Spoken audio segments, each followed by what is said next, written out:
And, of course, what a perfect cue for Lefty Lunacy. Couldn't get any better.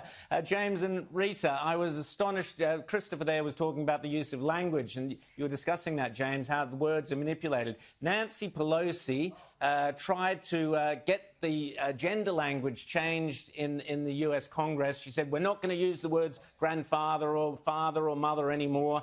And yet, within a few days, have a listen to what she was actually saying. I stand before you as a wife, a mother, a grandmother, a daughter whose father proudly served in this Congress. James. Well, I mean, look, that's just, Rowan, I'm literally shaking right now. I'm so triggered by her use of all of these words like wife and mother, when, of course, she should have said a person of marriage and a person of parenthood and, you know, all of the other sort of ridiculous things that we've spoken about on this show. It is so, you know, I mean, guys, 1984 was written as a warning manual, not an instruction manual. OK, well, while you're on a roll about gender, petromasculinity is the new thing, Rita, apparently. James, tell us.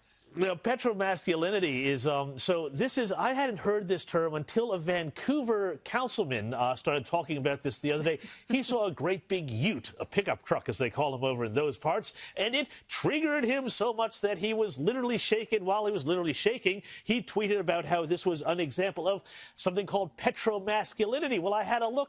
Apparently, petromasculinity is all the big rage on the left. There was a Journal of International Studies in 2018 where they actually wrote a whole story or a whole paper on fossil fuels and petromasculinity. It has been and the historic role of fossil fuels in perpetuating white supremacy and all of this. And it's this thing called petromasculinity. So apparently, if you like to drive a car and you want to keep driving your car, you are responsible for the Ku Klux Klan and climate change and everything else. Now, Rita, speaking of white supremacy, you've got a terrific story for us about what exactly, following from what Christopher was saying, how everything is white supremacy if you want it to be.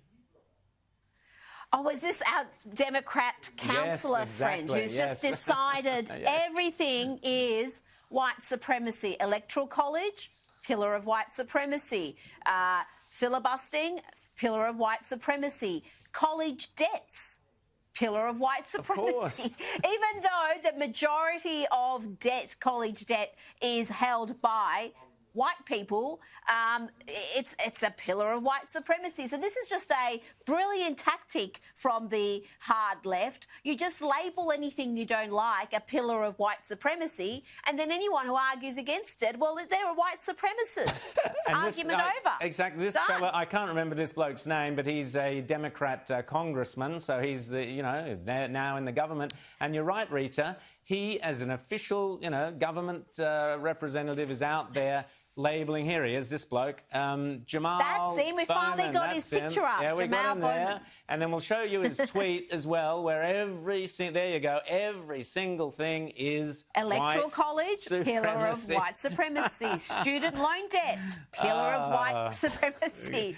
God, as James says, it's going to be a long 4 years.